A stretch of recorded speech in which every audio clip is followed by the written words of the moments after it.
What's up, the boxing world? This is Derrick Poppy Rolon at Strictly Boxing. You know, man, I'm real excited the way Strictly Boxing has been growing. A lot of subscribers has been signing up. I got a phone call from a good friend of mine, man. He got a nice YouTube station at JK Boxing. My brother Rolon, man, I grew up with him. I want to give y'all a big shout out to JK Boxing. If you get a chance, man, go on JK Boxing and look him up, man. Real knowledgeable about a lot of insight about boxing. But him and I had a little discussion about a topic that caused me to want to do this video tonight for you. So he did a podcast show on life after boxing.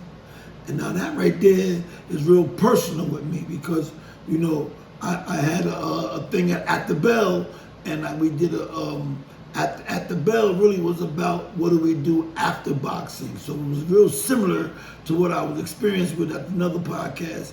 So I wanted to share this thing with you about life after boxing. Today I want to tell you my story.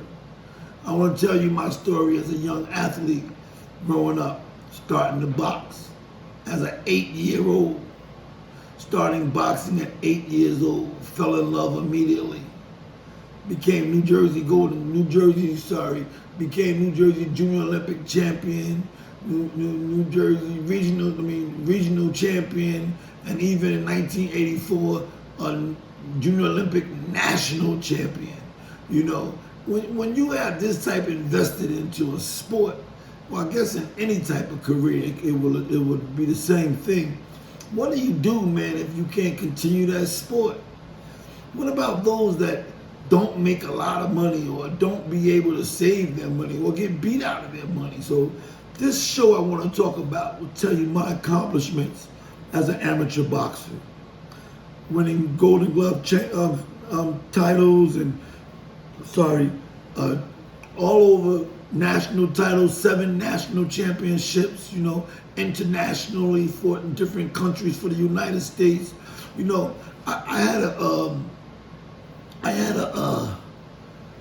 guy that I was fighting, and I kept fighting him. His name was Kenneth Gold. He represented the United States in the 147 Olympics in 1988, and I was in line for that. I was right behind him. I was always number 2. He kept beating me. We fought 4 times, but I really believe the last 2, I really beat him and they gave him the fight, you know. But they had chosen him, which was the reason I decided to turn pro early. So I got a jump start on my professional career, and I turned professional at 18 years old. Quickly jumping in the ranks, winning some big fights, man. Winning some fights and traveling. You know, I got to do a lot of things in boxing, man. It was my life. It's what I invested in.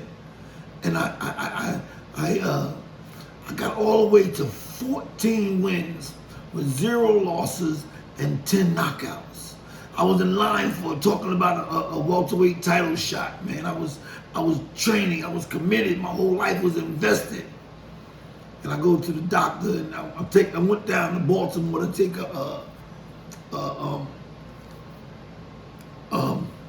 I went down to Baltimore for a pre-fight, like a tune-up fight, and to prepare for a world title fight. And somewhere around my 8th fight, though, I had noticed some blurriness in my left eye. I was like, what's going on with my left eye? But I never told nobody. I kept it a secret. I kept it a secret because I wanted to continue boxing.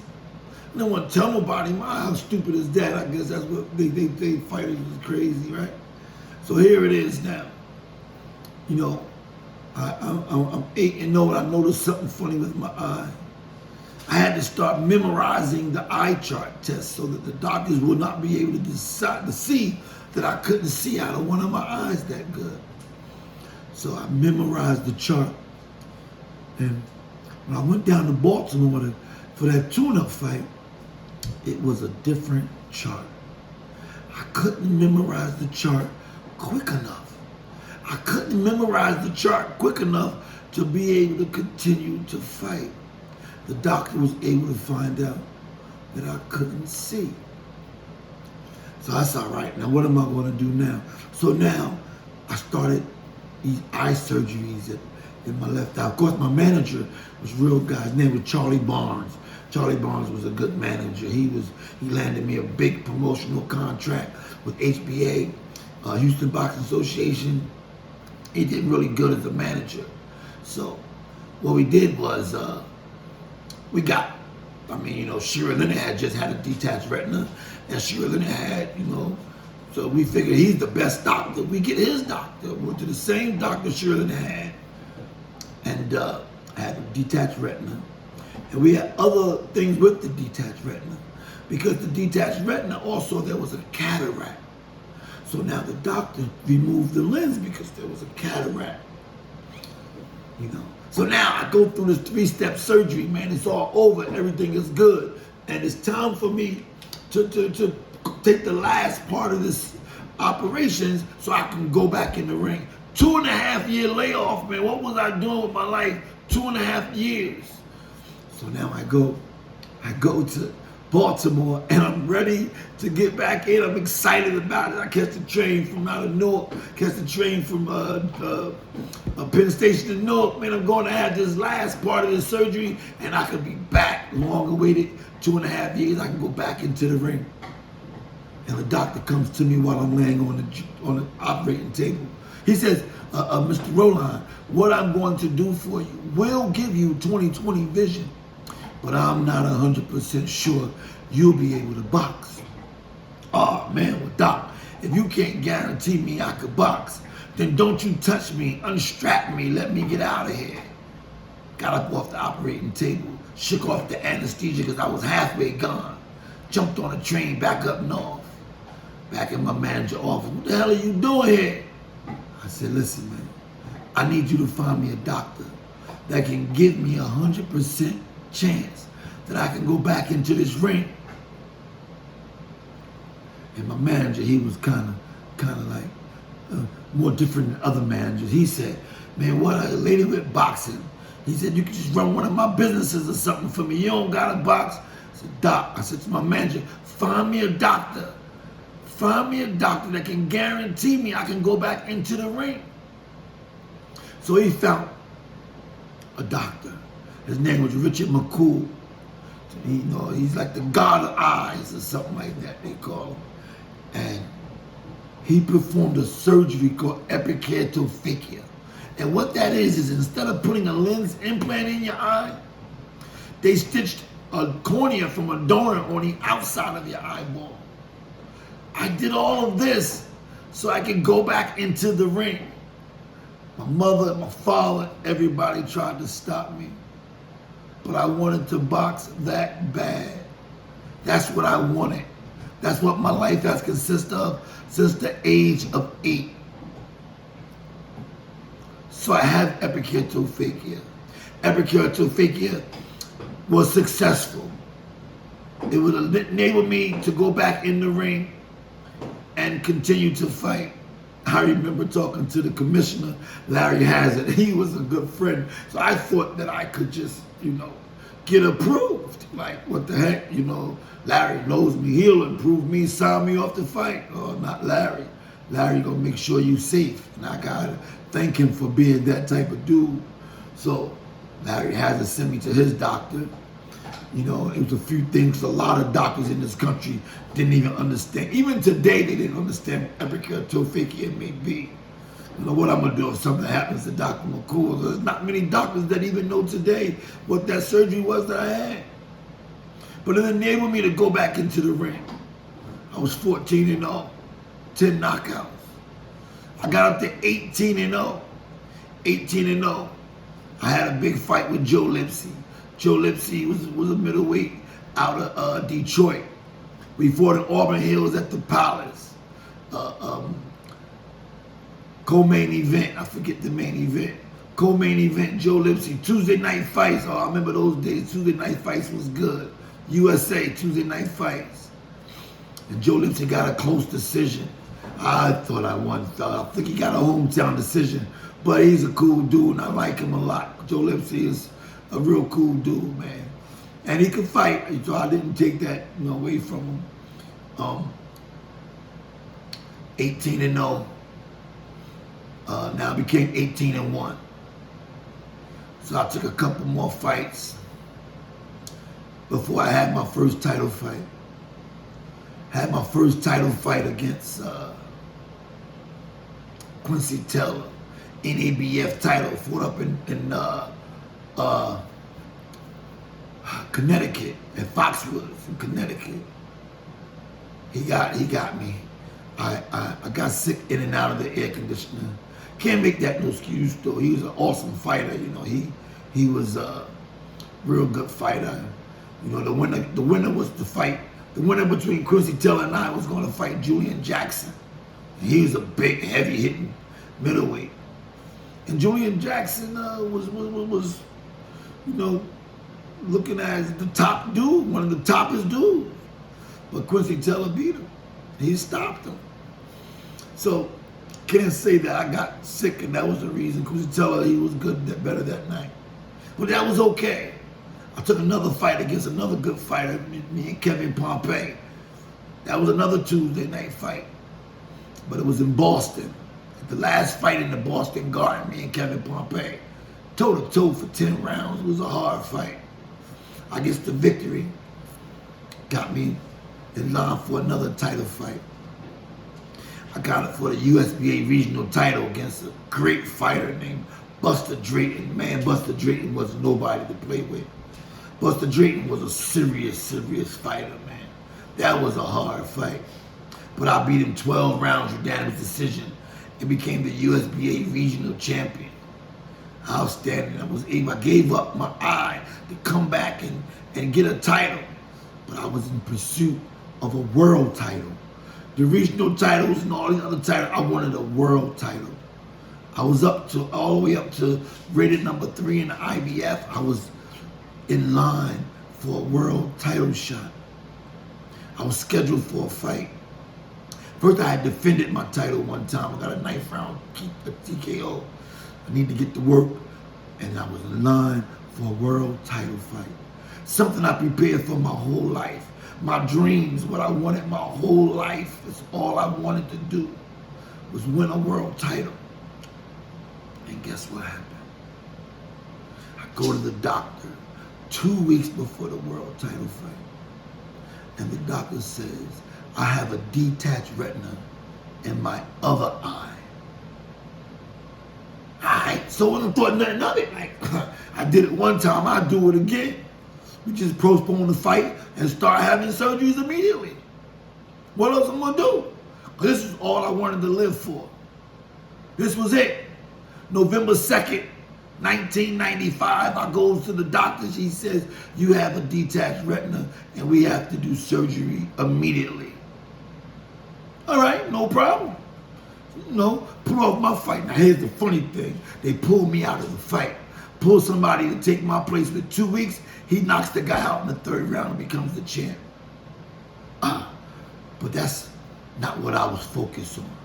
My focus was getting the eye fixed, getting back in the ring, because that's what it was all about. So, November, I had that surgery November 2nd.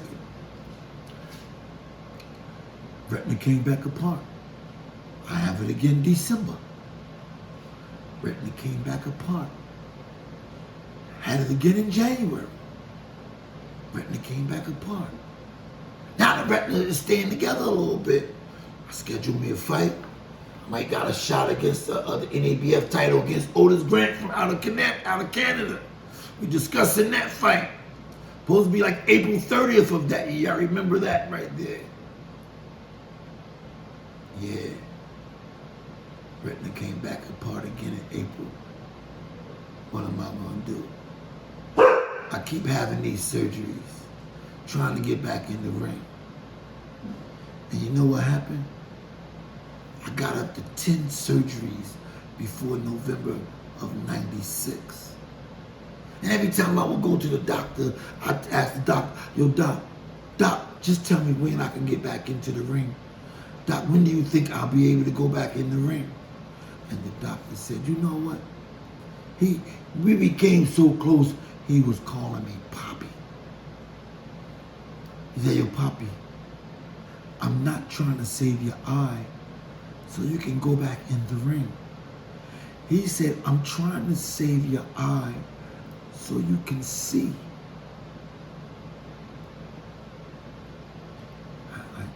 Doc, if I'm not going to go back in the ring, what do I need to see for?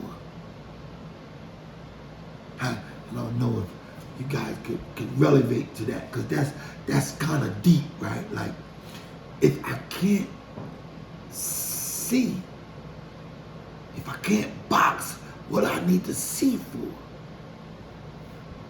That's what my mentality was. I ain't having no more surgery. I would have had 100 of them if the doctor didn't tell me the truth. If the doctor kept saying, well, we'll see. I don't know. We're going to keep seeing what it's like he's been doing all the other months. Why did he have to tell me that I couldn't go back into the ring regardless? I would have kept having surgeries. I would have had 100 of them if I thought I could return to the ring. I don't need no more surgeries. Can't fight no more. So, life is over for me. What am I going to do? This is like many athletes go through these things with football and basketball. I got an uncle, he blew out his knee in a college Final Four game. And I know fighters and people that go through. What do we do if you can't do it no more and you invest your whole life into it? This is what I did. I'm sitting at home. To be quite honest, I was damn near suicidal. Doing my life now. And so, being from Elizabeth, New Jersey, the Board of Education, the superintendent of the Board of Education called me to my house. Mr. Don Stewart, good man. Told me to come to his office. I get to his office. He makes me fill out an application as a security guard. He put me as a security guard in the high school. Now what am I going to do? Because I still got all kinds of mental shit going on, because my whole life is over. What I did with my life, since a little baby, is over. What am I going to do?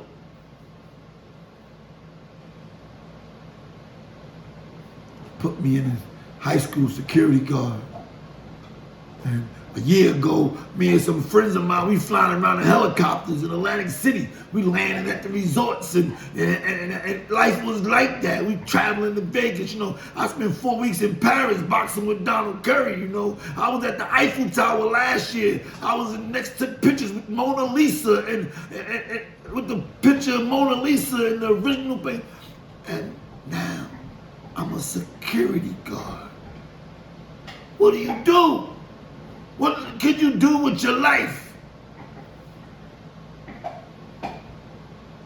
I tell you, there was this one man. He was a teacher, and he was a former professional football player for Cincinnati Bengals, I believe it was. His name was Kimball Wright. One day he comes to the hallway and he says, yo, Pop, man, I heard you was a champ. Like I said, I'm down. Yeah, well, that was a while ago. He said, you know what, man? Being a champion has very little to do with skills. How can being a champion have very little to do with skills? Because it's all about skills. Isn't that what it is? That's what Floyd Mayweather said. He said skills pay the bills, right? So it's all about skills. I thought. Nah. Kimball said, skills don't make you a champ, man. He said, there's a whole lot of people downstate prison right now. Whole lot of people on these street corners way better than Kobe Bryant. He said there's dudes down in downstate prison that knocked Floyd Mayweather out. He said, what makes a champion is characteristics that's in you. He said characteristics that's in you that even though you're not boxing, those characteristics are still in you. He said, Pop, you gonna be a champion no matter what you do, because you got characteristics of discipline, dedication, hard working. That's what makes a champion. People that's dedicated, people that's committed, people that give everything they got. That's what makes champions. I said, wow. Wow, I need to hear that. Need to hear that. I wound up registering the next semester at Keene University. I started going to classes like I was training for a fight.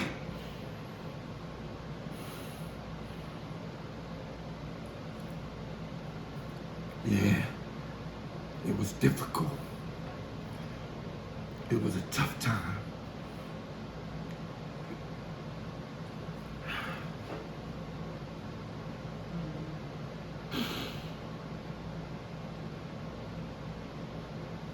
It was rough.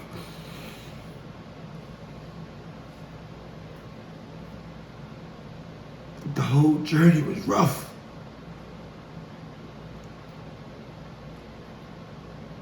Working 2 jobs.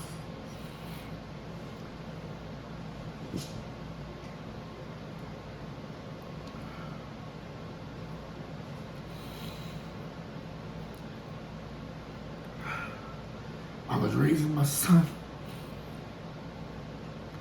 Me and my wife got divorced. It was just me and him.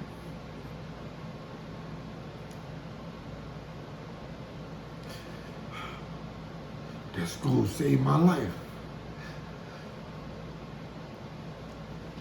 I started working 2 jobs, going to school.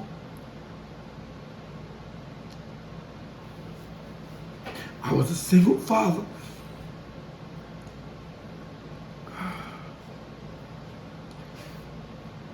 I couldn't get involved with the street shit.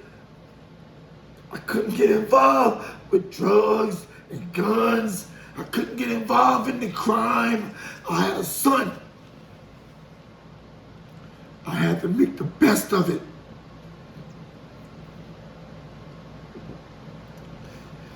Yeah, but it was bringing out the best in me.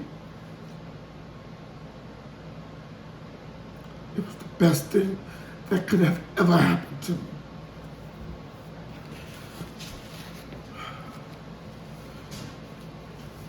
So I graduate from college and I'm working in the jail system.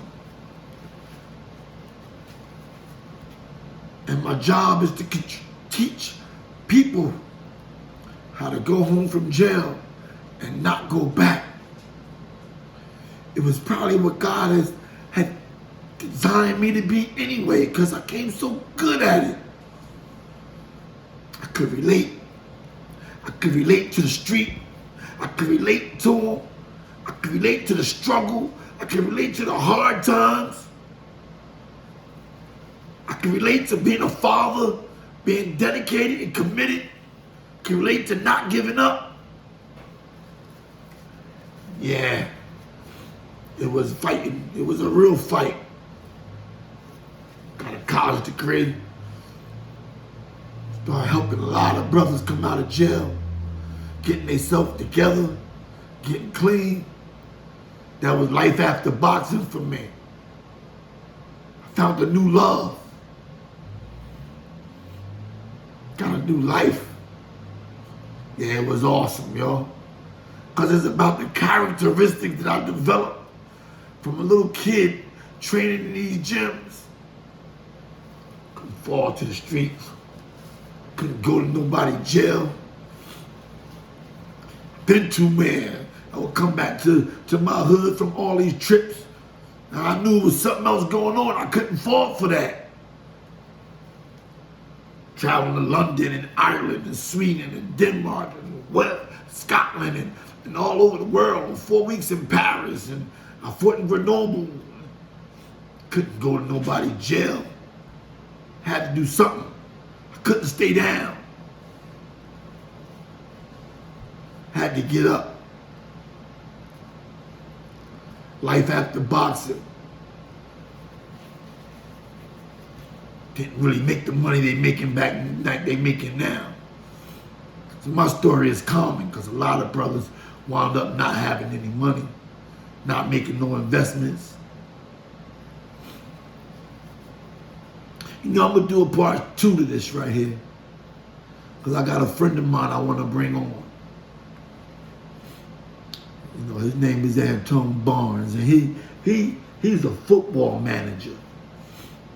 His job is to help athletes, young athletes, after their football career, not be broke.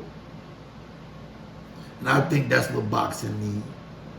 They need somebody professional to tell them what to do with the money you're making right now. Because it could be just any given second. You can blow out an eye or lose something and it's all over. And now what? What is life after boxing now? Same thing with football, but you know, he's an investment counselor and what they do with their money so that they, when they commit career, between 3 and 7 years is a good football career. So what they do is after that, then what? So if football is 3 to 7, I think boxing is probably the same. What you got? 3 years, 4 years, man, something like that. Need to know not to be broke. But I want to make a thing before I close on this right here. I want to tell you that there is a life after boxing. There is a new life to renew yourself and find something else that you're good at. Because I'm in it now.